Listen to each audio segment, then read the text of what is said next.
The Majority Report with Sam Cedar. It's Monday, October 2nd, 2018. My name is Michael Brooks, and this is the 5-time award-winning Majority Report. We're broadcasting live steps from the industrially ravaged Gowanus Canal in the heartland of America, downtown Brooklyn, USA. On today's program, a brand new interview with Sam and Jessica Bruder, Nomadland, Surviving America in the 21st Century. A searing look at the temp economy and exploitation in the 21st century American economy. Then we take over on the fun half. Brett Kavanaugh was questioned on a bar fight in 1985. New text messages reveal more very likely lies with regards to text messaging. And the second accuser of Brett Kavanaugh, and by the way, pardon me, it is Tuesday, October 2nd.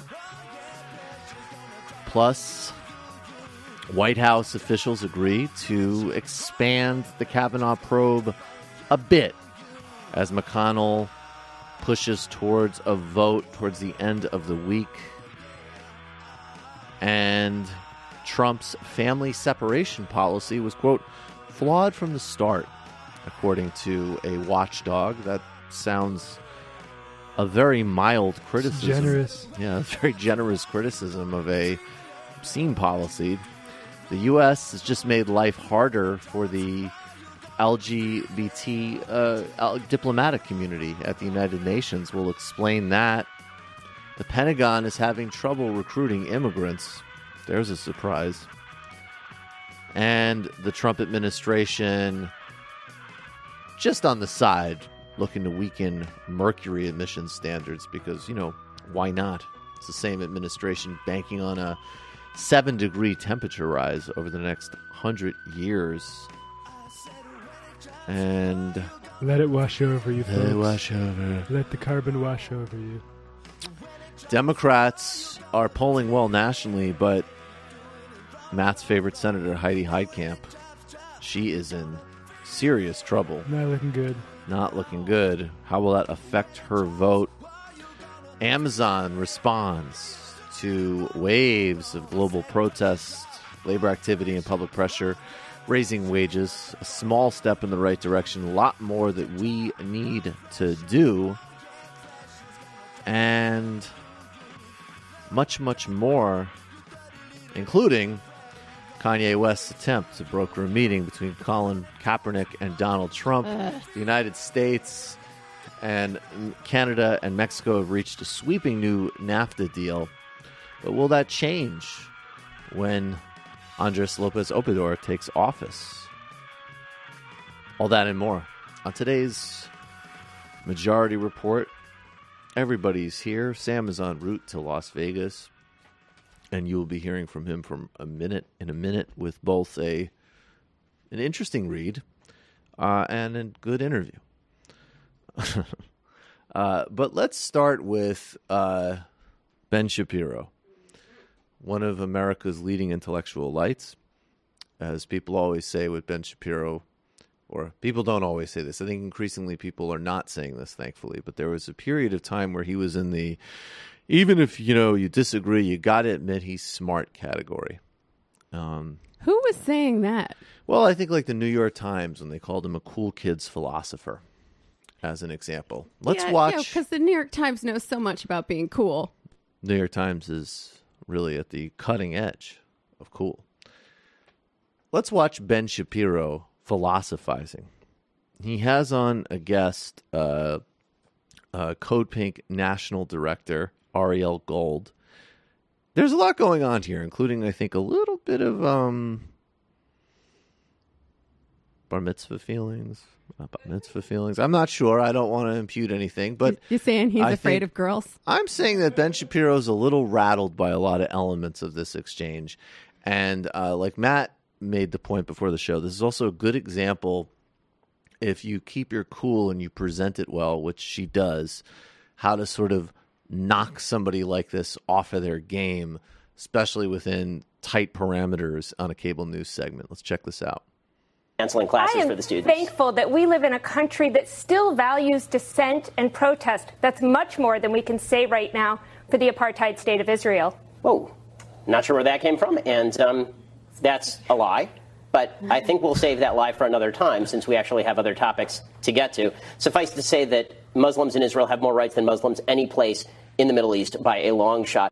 So he has to trot out that old chestnut that we hear all the time. Now, if we're being real, and what people, including two former prime ministers, they've put different timelines on it, but everybody acknowledges Ehud Barak, Ehud Olmert, and so on, that obviously Israel controls Gaza and the West Bank. The West Bank is an apartheid situation with a security perimeter and complete control of Palestinian movement outside of the West Bank, which is a very narrow piece of territory. And in Gaza, Palestinians are regularly murdered for engaging in nonviolent protests. Inside Israel, there's just been a new law to sort of formally codify Israel as an ethno-state in a very apartheid-like fashion. But I guess if what you want to hang on is that within 67 borders, Israeli Arabs are treated better than they might be in Saudi Arabia. If that's your big claim to success and democracy, I go for it. But I'm actually going to say, as a left half Jew, we could do a lot better than that, Benny. But I enjoyed the way she injected that. That was a lot of fun. I wish you would have said, suffice it to say, we could do a lot better than that. Right.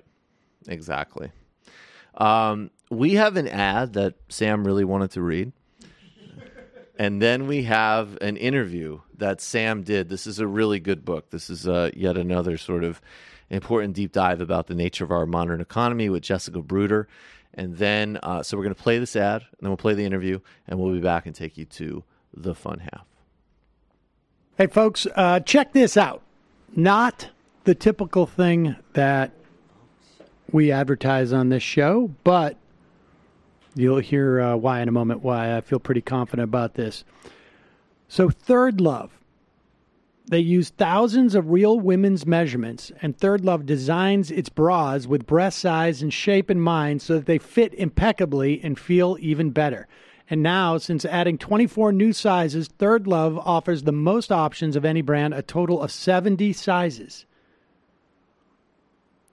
Find your fit in 60 seconds online. Order and try at home with Third Love's Fit Finder quiz. It's actually fun to take, and it takes less than a minute.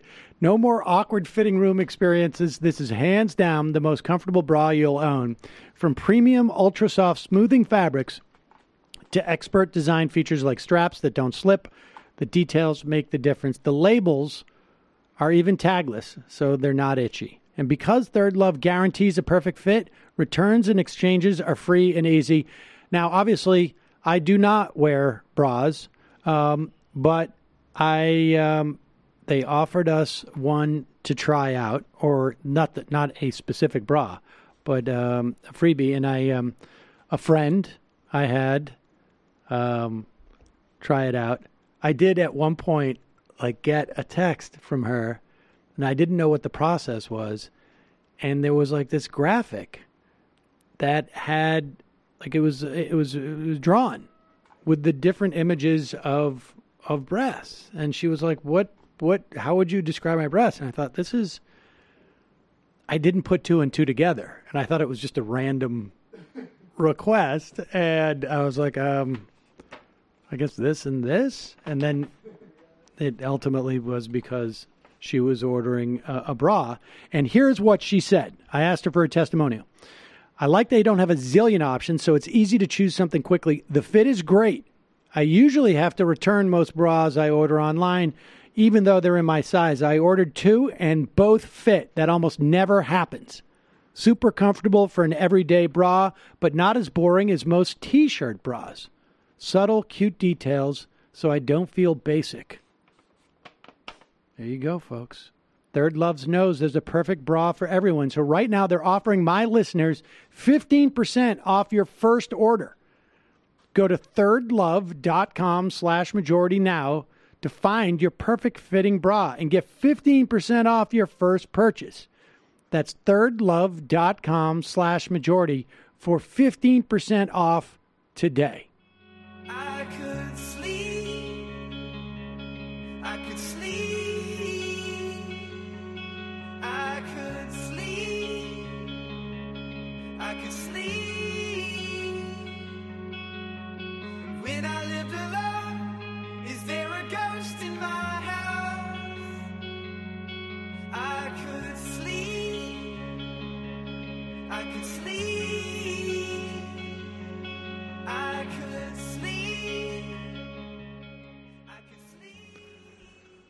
We are back. Sam Seder on the Majority Report on the phone. It's a pleasure to welcome to the program Jessica Bruder. She is an award-winning journalist and teaches at the Columbia School of Journalism. She is the author of Nomadland, Surviving America in the 21st Century.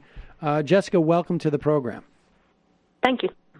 So this is, I guess you could call it an ethnography of people who are nomads living in America. Tell us, how did you first decide to write about these folks? How did you find them? And contextualize it for us in terms of time, because you went out, I believe, in 2013, 2014. Absolutely. So this was a project that started small and kept growing. Like a lot of journalists, there's a pretty big mundane side to what I do, and that I spend time reading, lots and lots of reading. And I was particularly fascinated in how labor issues are getting transposed to the digital age. So the book actually began when I was reading a magazine story about somebody working in an Amazon warehouse. And there was one paragraph. It was in a Mother Jones story by Mac McClelland, where somebody approached her and said, hey, I'm a full-time RVer. I have a job here because I can't afford to retire. And there's a whole program for people like us. And the story went on, and it continued in many other ways. But my attention definitely lingered there. I said, wait a second, what's going on? And it turned out that not only was there this program called Camper Force at Amazon, which began in the months after the 2008 housing crash, but a whole network of employment for people who had taken to the road full time, many of them because housing costs keep going up, wages are flat, and this was a hack to kind of keep gas in the tank and gas in the tank, bellies full. So I got fascinated with that and ended up reporting a story for Harper's Magazine that came out in August 2014. And that was when I first got out there and interviewed people at the RV parks who were doing the Amazon work. I went out to Quartzsite, Arizona, and met people who were essentially living the winter in the desert because it was a pretty cheap and warm place to do it. And then ended up expanding that into a book, which involved a lot more reporting. So all told, I was on the road for 3 years on and off. The biggest stint where I lived in a van was probably about 3 months, but I would go out there, come back, come home and write, and then hit the road all over again. Wow. And I think we actually interviewed Mac McClelland about that piece, must have been 4 or 5 years ago now. And this notion of the camper force, we're going to get to that, because that to me is just, there's so many aspects about that that is stunning to me in many respects. We will get to that, but first let's start with Linda, who is one of the women that you really follow in many respects throughout the book. Tell us about her. Yeah, Linda's amazing. So in the time span of the book, Linda is in her mid-60s. When I met her, she was new to the road. She had a lifetime of all sorts of mostly low-wage jobs. She'd done everything from work as a diner waitress and a cocktail waitress to she briefly did a flooring store. She de-feathered, I think, game birds at a hunting lodge. She'd been a project manager at Home Depot. She'd been a general contractor. You name it, Linda had done it. But as someone who had been in and out of the workforce, she had done that unpaid labor of caregiving as a single mother of 2 daughters and also a caregiver for her mom when her mom had terminal brain cancer. Linda never amassed a pension, And she never made it to the point where her Social Security was going to really provide very much of a prop. She realized her Social Security, when she became eligible for it, was going to be just under $500 a month, and couldn't imagine, as someone who had not been able to amass any savings on that low-wage treadmill, couldn't imagine how she would ever be able to stop working. She was working at the time, getting really spotty shifts at a Home Depot. Instead of being a project manager, they had her working the register, which was really a waste of her skills. And just she was barely making enough to keep it together when she realized how low her Social Security was going to be. So Linda did what many of us do these days in times of trouble. She took to the internet and she started to Google, and she found a website run by this guy named Bob Wells. The website's called cheaprvliving.com. And the website basically said, you know, do you want freedom from this treadmill? Here's how you can do it. You can give up your housing, which for most of us is the biggest expense. And here's a way you can do that and live on $500 a month. And it basically laid out a budget. And Linda said, well, this could work. Right. Her long-term aspiration was to buy some land and build this eco-friendly dwelling called an earthship. But she thought that if she could get on the road, cut out that cost of housing, get some jobs, save money, that might just bridge her into some form of retirement someday in a home of her own. And so, I mean, when we talk about a person like Linda, and this is sort of the question, you know, I have about all the sort of the characters in the book to a large extent, you know, how much of this is a wanderlust? How much of this is, you know, sort of the romanticism of this, and how much of this is an indictment of our system now, that people are forced to make these type of decisions? Yeah, I mean, that's the interesting thing, Sam, and that's why it's a great privilege to get to write this in book form as opposed to even like a short news piece, is that we can have these complicated and contending ideas and hold them in the same place without necessarily having to resolve them, because the economy is horrible. I mean, everybody right now is talking about how we're nearing full employment. Isn't that great? But how great is it if wages are still so low that even somebody working multiple jobs, in many cases, if they're low-wage jobs, can't afford rent and food and medical needs? So that's very much alive and very much a problem. And at the same time, people are incredible, brave, resilient, willing to embrace new narratives. And in the case of all these people I met, many of them who never imagined becoming nomads, they managed to do this, completely change their lives later in life and find communities around it. So I do believe it's an indictment of the economy, but not an indictment of the people who refuse to be seen as victims, even though their choices have really been narrowed by what our society allows them. One of the things, and you know, I've spoken to a number of authors over the years who have done similar treks, and particularly in the wake of the 2008 financial crisis. And I wonder about that in terms of, you mentioned they don't see themselves as victims.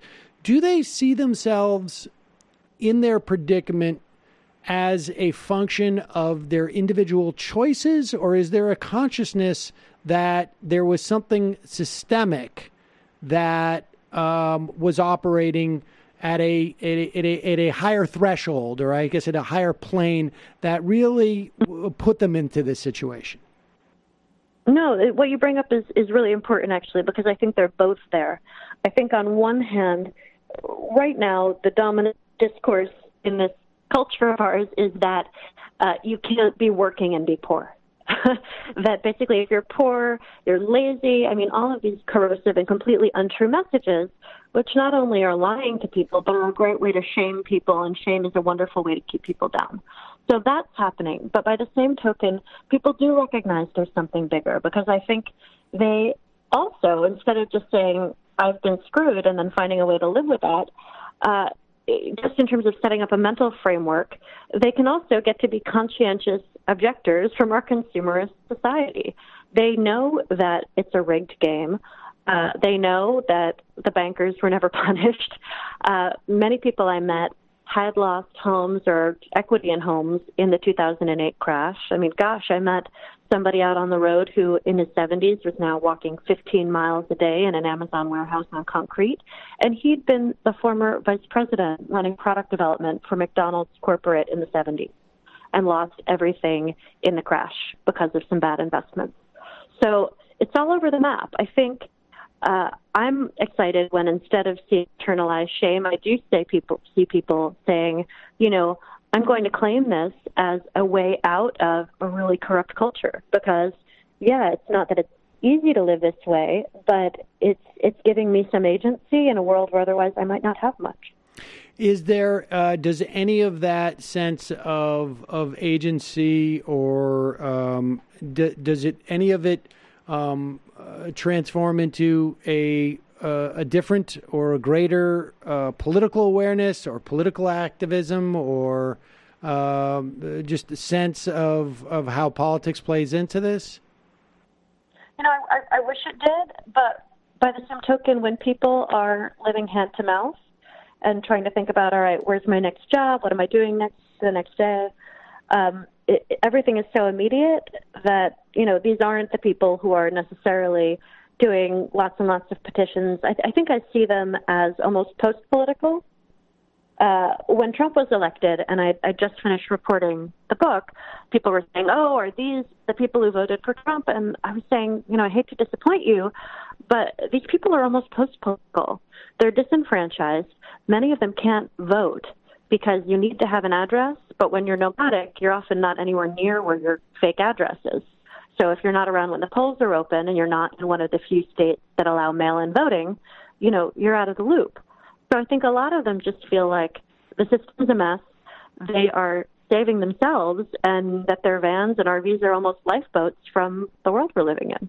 I wonder if because that sensibility that you're talking about, that notion of being, as you describe as being post-political, which is on some level both a function of you don't have the time and the sort of the resources or the context in which to get politically active, but also dispositionally, I don't feel like there's anything in politics for me. I wonder if that's on and maybe this is an unfair question for you. This is not exactly what you reported on, but if that is part of one position on a spectrum or a sort of maybe nonlinear continuum that exists out there, that, you know, these people just had this option, but there was a lot of would-be nomads, I guess, who just didn't have the resources or stumble across, you know, the $500 a month website. And I mean, what's your sense of that? Absolutely. So it's interesting because I often report about subcultures and then people say, okay, well, if you're writing about these people and it's not that they're doing this by the millions and billions, why is this relevant? And one of the reasons I tell people it's relevant and that it indicates something important about the mainstream is that, like you're saying, these people selected from a however narrow palette of options. In another situation, maybe Linda May would be sleeping on her daughter's couch, even though the home was so crammed that one of the granddaughters was in a walk-in closet. Maybe she wouldn't have felt this psychological pressure to have this sort of quote-unquote independence and, you know, tripling up in a bunk would be more appealing. There are so many groups who face the same issues, low wages, rising housing costs, for whom van dwelling actually might be a luxury, which sounds, you know, kind of crazy. We don't think of certain striations of privilege interacting with poverty in this way. But think about, you know, the population I wrote about. And if you look at a picture of who's doing this work for Amazon, the Kemper Force, it's mostly white people. I mean, think about what it means to live full-time on the road if you're black. Particularly, gosh, when I was finishing writing this, the book, in the headlines, it felt like every week an unarmed black motorist was getting shot by a cop for, it was just ludicrous. It was a nightmare. You know, hearing about Latinos being pulled over and harassed about documentation. There are circumstances that make van dwelling and RVing easier as a choice for certain groups of the population. But in terms of folks who are facing, again, everything from medical debt to student debt to the low-wage economy, which is just crushing, against the backdrop of housing prices going up, I mean, that's millions and millions of people. These folks, were they primarily people who had fallen into poverty because I guess maybe Linda had gone in and out of poverty as you describe it, perhaps. I mean, I just wonder because that notion of having like, oh, okay, I'm going to spend my last $5,000 or my last $2,000 or whatever it is on a camper or a van or whatnot, because I've spent it down and I've not recovered from where I was. Is there's a lot of Americans out there who couldn't, I think 50% can't raise X number of dollars, hundreds or maybe even a small, maybe $2,000 if their life depended on it within a certain amount of time. Were these people who had more resources and lost it in the wake of the 2008 crisis, or was it that they were always tentative and the 2008 basically shut the door on any opportunity to sort of like maintain that tentativeness? Yeah, let me tell you something. It was a confluence of both. So I met people like that former McDonald's VP who, that guy was all set to retire on the golf course in Myrtle Beach and, maybe do some hobby work, but basically just chill out. And he thought he had it all planned. He did what the financial planners told him to do. And then his broker called him in 2008, said the money's gone. So there were people like that. And then there were people who had just been, scraping by throughout their lives, never had the luxury of being able to put money away in savings, and said, oh my gosh, there's going to be a point where I can't work anymore. My body's going to give out. What the heck am I going to do? So for Linda, it was interesting. Her daughter got a job contracting out the work to repair a VA hospital. So like painting and patching and prepping for new signage to come in. And Linda had this windfall in terms of she was able to do a bunch of that work, save it up, and buy on the spot a $1,400 RV off Craigslist. But, it's hard to realize that would be more affordable in the long run because she wasn't going to be paying rent or utilities. And it was going to get her out on the road and get her to where the jobs were. Let's talk about the camper force. I mean, I just so struck by the, I don't know what to call it, the shamelessness of Amazon to sort of, I guess on some level it makes some sense, but they're getting to call it the camper force. I mean, is that their official term? It just seems. Not only is that the official term, but there's a logo with the Amazon smile and the silhouette of an RV on the move. I'm a twisted individual in that I kind of collect their swag. So I have T-shirts emblazoned with this, paper fans, landscape calendars, chapstick, notepads. This is a branded program. For a while, they were sending out newsletters, and I remember one of the headlines said, Camper Force, the value of friendship. It sounded like a My Little Pony movie or something, where they're basically, this is very hard work, it's low-wage work, it's very physical.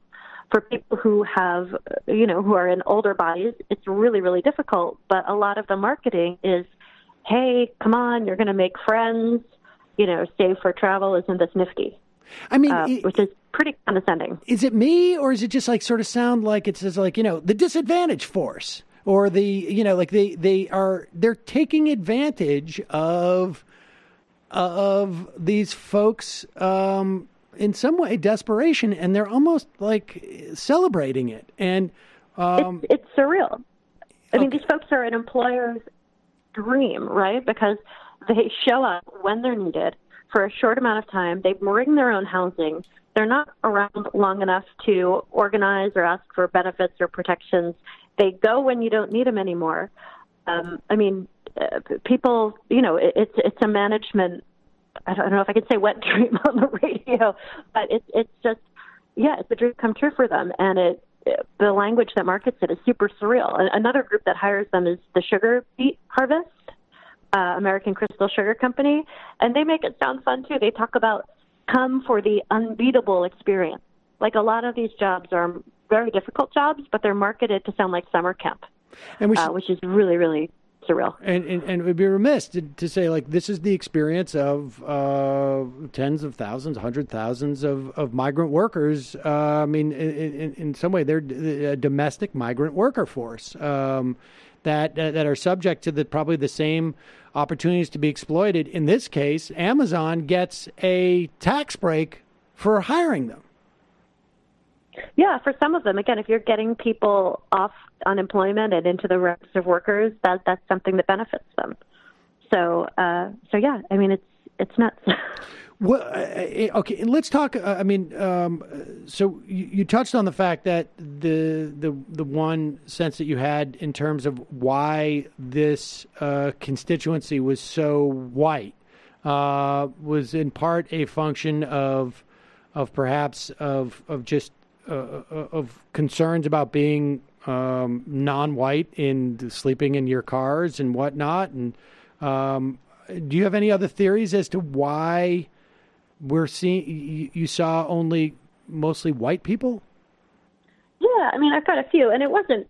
There were occasional people of color out there, and you occasionally heard stories of like somebody showing up in a camp and one jerk hurling a slur at them and everybody else in camp saying that's not okay, but socially it had already been wrecked. That person's sense of safety had been violated. So, yeah, I do think the safety on the road is a huge factor. I was just reading a story about a group of young Black Americans who are all just dear friends going out in Yellowstone and getting pulled over by the police, or not the police, the rangers on the way out and harassed for no reason at all. And that sort of hostility is very, very real.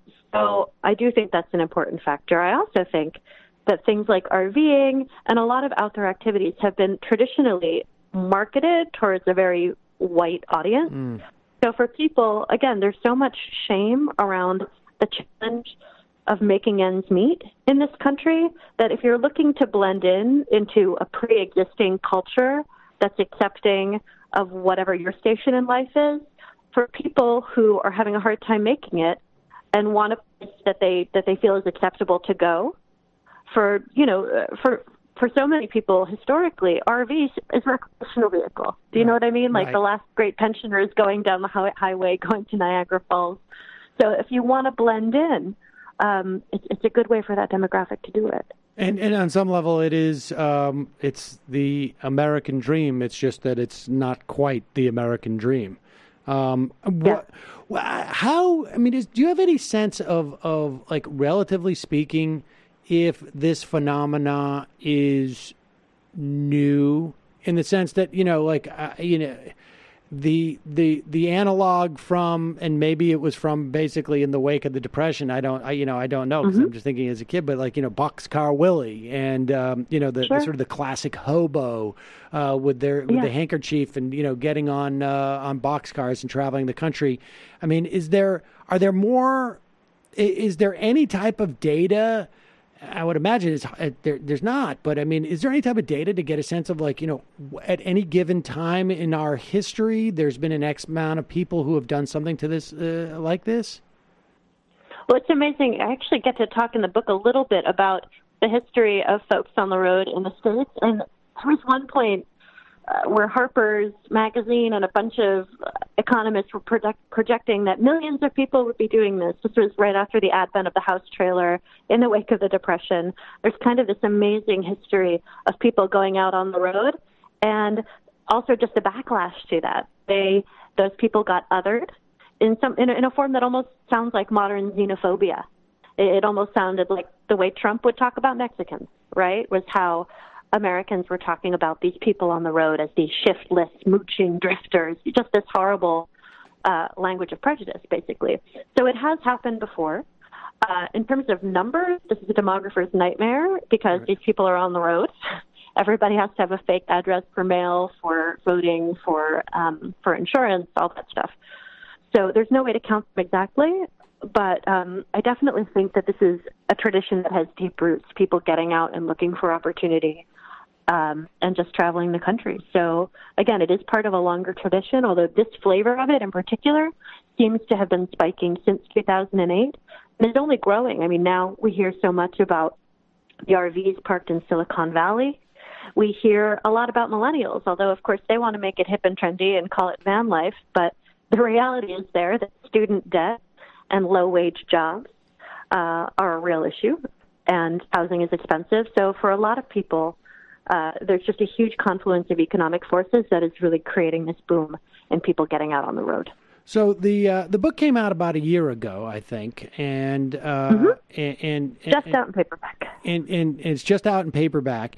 So you've been off the road now for probably 2 some odd years. Yeah, I keep going back to visit people though. You get pulled in. Well, I was going to ask, like, what is the what's the update on some of these folks? I mean, are they? Is there been a change in disposition? Has there been a change in their situationally? I mean, what's the give us a taste of the sequel? Yeah, well, I think there's more solidarity, which again, there are more people out on the road. So when I first went to a van dweller meetup in the book called the Rubber Tramp Rendezvous, I went in 2014. There were 65 rigs. So 65 vehicles, most of them were solo travelers, maybe a few couples, so pretty low numbers. Last year, the Rubber Tramp Rendezvous had thousands of people. Wow. So I feel like this stuff is exploding. In terms of individuals from the book, I know a couple people, like I know one guy whose kids basically stepped up and helped him get off the road. I know someone else who died on the road. Do you know what I mean? So it's all over the map. And most of the main people in the book are still out there trying to make a go of it. I don't know if I should spoiler the end of the book, but I can tell you Linda May's doing really well. Okay. Which makes my heart happy. What is their perspective on Trump? I mean, so now that you had left the road before Trump was elected. Is there a little bit more engagement from a political standpoint? To the extent that there is, what's their perspective on that? Yeah, again, I don't think they're like a unified voting bloc. I remember, it's funny, that the one person I knew who voted and was very vocal about it, because she had a P.O. box in Arizona near where she lived, she was a Hillary voter. And I think a lot of people are worried, just again, we talked a bit about that othering. Right. Whether the other is somebody who didn't win in the great casino of the economy, or the other is somebody who came here looking for more opportunity. So I think there is, again, worry, and I think the continued crackdown on people who don't have traditional houses, whether it's all the ordinances come into play all over the country that ban sleeping in a vehicle, even if you can park it overnight. I think all of that is, people are deeply skeptical of it. And I think a lot of that has been amped up by the fear, just the climate of distrust and fear in Trump America, for sure. Jessica Bruder, the book is Nomadland, Surviving America in the 21st Century. It's a fascinating read. We'll put a link to it. It's now out in paperback. Thanks so much for your time today. I really appreciate it. Oh, so much for having me, Sam. Welcome back, everybody. Jessica Bruder, the book again is Nomadland, Surviving America in the 21st Century, and that interview was recorded just a couple of days ago. Become a member of the Majority Report today, majority.fm/become a member. If you are listening to this on a podcast or watching it on YouTube, this is how this show happens. Can't all be funded by bra ads. There is a membership base which allows this show to be independent and present the kind of information and in-depth analysis, as well as at times fun, even borderline trivial, but very fun analysis we do. It's a very balanced show. Got you covered from high to low. So join today, just pennies a day for the full, complete 5-day-a-week Majority Report broadcast. Give the Majority Report a review on iTunes. Make sure to subscribe to it on YouTube if you haven't yet, and spread the word. Tonight on the Michael Brooks Show, Daniel Bessner joins us. He is a professor of international relations at the University of Washington. He has a New York Times piece that just came out charting a left-wing foreign policy. What would that actually look like? What does a post-empire foreign policy actually look like in terms of policy formulation? We're going to talk about that. We're going to talk about what we can do to end the U.S., UK ongoing complicit and enabled slaughter in Yemen. Plus a segment, got our Gulag segment. We've got our shout-out segment. We have David Griscom and Matt Leck specific segments. This Sunday, illicit history of the super elite and tax havens with Megan Day. And, of course, you can also go on YouTube to the Michael Brooks Show, our own YouTube channel. I think we're almost at our first 8,000 subscribers. And we have plenty of videos up there. And they dinged us as part of this YouTube general fascism crackdown with music. Well, just to comment on that briefly, please. YouTube very clearly was letting a lot of music slip through the cracks. They were letting a lot of music slip through the cracks. Because why shouldn't they harm Spotify's attention share, right? Right. And then now that they're getting more money on it, they're sort of relaunching YouTube Music, putting a bigger push on it. Now they're going to start, making sure none of that slips through the cracks. It's corporate prerogative to basically break laws and things like that to use and build up a market position, basically. And actually, in this case, hurt the sharing of culture. Because plenty of people have found new music. People love finding music for this show. But do like us on there. Hopefully we'll be monetized in October and help spread the word. And then patreon.com/TNBS to get the whole thing. Jamie, what's going on? All right. So we have a lot of good content this week on the Antifada. We have just unlocked Sean's History is a Weapon, first edition in the series. It's about historical materialism. Sweet. We unlocked that so that people can get a little taste of our bonus content, and honestly, so people can learn about historical materialism, because I think it's super important and it's a really valuable tool for understanding the world. We also have an episode coming out this week with Molly Crabapple, awesome writer, artist, journalist. We talk a lot about... Where does she write for mostly? She writes for a bunch of places. She writes for Vice a bit. Okay. She illustrates her own stories as well. Okay. Some of the stuff we're talking about, I think, came out in the Paris Review. She's all over the place, but cool.